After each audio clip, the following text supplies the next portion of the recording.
Ég greinist með krabbamein í febrúar 2024. Já, Já. það var svona rúmlega ár síðan. Og fórstu þá í bara myndatöku sem allir fara í eða? Er þetta ekki brjóstakrabbamein? Jú.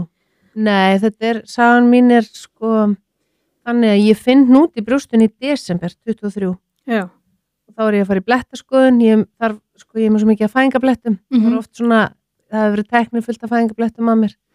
Fer alltaf reglulega í skoðun og þegar maður í svona skoðun þá liggur eiginlega bara svona hálf og ert eiginlega bara allsber upp á bekk með lækni með svona lítið stækkunargler og að skoða.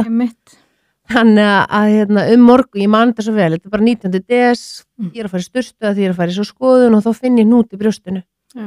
Og ég hugsa bara, hvað, svolítið skrítið og ég spyr bara læknin sem ég er að fara til, hvort hann geti ekki eitthvað aðstoða mig. En varst að leita eða? Nei, bara, bara þó mér.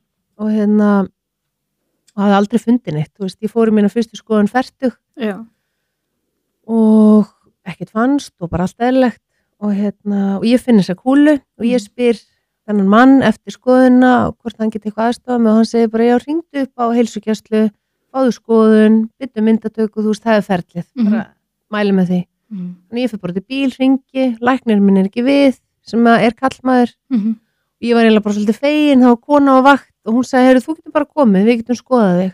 Ég skoðið og hún segið við mig bara, þú þarft ekki að hafa neina ágjörð, þetta er stíflaði mjólkurkirtill. Bara mjög, bara sannfærð. Bara á heilsugæslunni. Já, og ég þreifa sjálf og hún læt mig þreifa og eitthvað svona og svo segir hún, ef þú ert eitthvað að hugsa þetta áfram, þá hefur bara samband eftir áramót.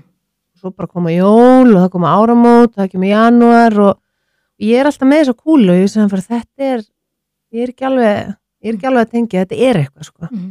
Hvenær hafðirðu farið þá fyrir ekki í brjóstamyndatöku áður? Ferstug og ég bara ári áður eða eitthvað. Já. Og það var ekkert sko.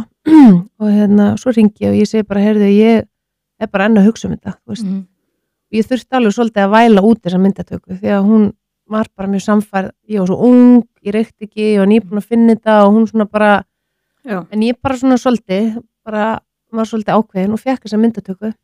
Þá fæ ég tíma upp á brjóstamiðstöð þannig að rétt fyrir páska minni mig. Já. Og ég bara fattaði leið og ég mætti myndatökuna. Ég bara sá það á þeim. Já. Og þá bara segið þau strax við mig bara þetta er ekki stíflað mjólkurkirtill. Nei. Og hún sagði meira þess að sko ég er ekki að greina þig. Ég er bara en við viljum óma þig og svo bara horfði hún á mig og hún sagði bara ég held bara við þurfum að taka þig brjóstið. Ég held að það væri niðurstaðan.